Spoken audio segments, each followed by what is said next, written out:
A mother dragon can only bear 3 eggs in her lifetime. When the young dragons hatched, the king ordered all 3 to be executed. Piercing screams echoed through the lair, awakening the slumbering dragon. Only then did the soldiers realize they could never withstand its wrath. The king finally grasped the magnitude of his crime, knelt instantly to beg for mercy, pleading for the dragon's forgiveness and vowing to pay any price. Yet, in the dragon's eyes, death alone was too lenient a punishment. It demanded the lives of the king's 3 daughters. From that moment onward, before each new king ascended the throne, he must sacrifice 3 daughters as offerings to the fallen young dragons. But the dragon underestimated human cunning to preserve the royal bloodline.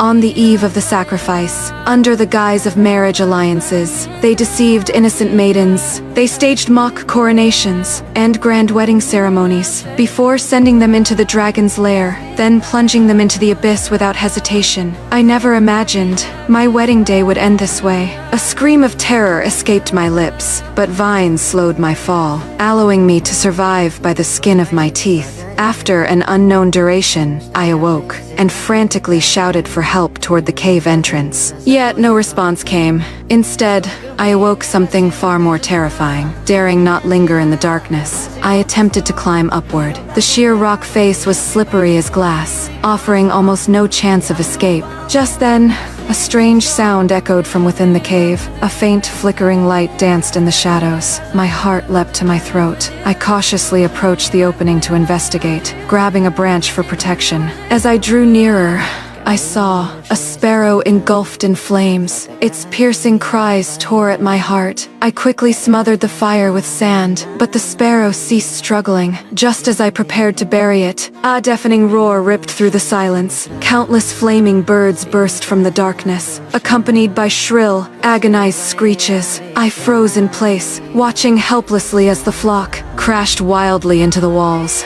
and fell, falling utterly silent. Then a deep voice echoed, chilling me to the bone. I realized the true monster lurked in the darkness. Turning back, a massive claw slashed across the rock face. I spun and fled, hiding behind a stone pillar, holding my breath. The monster asked my name, saying it smelled royal blood. This debt owed by my ancestors must be repaid by their descendants. Only now did I understand why we cut our palms before the ritual, to blend my blood with the prince's. It was all a trap, to deceive the dragon with my life. No time for thought. I turned and fled for my life. The dragon's breath blasted behind me. I plunged into the tunnel, daring not to stop, not daring to look back even once. But before I could catch my breath, before me stood a charred corpse, scorched by flame.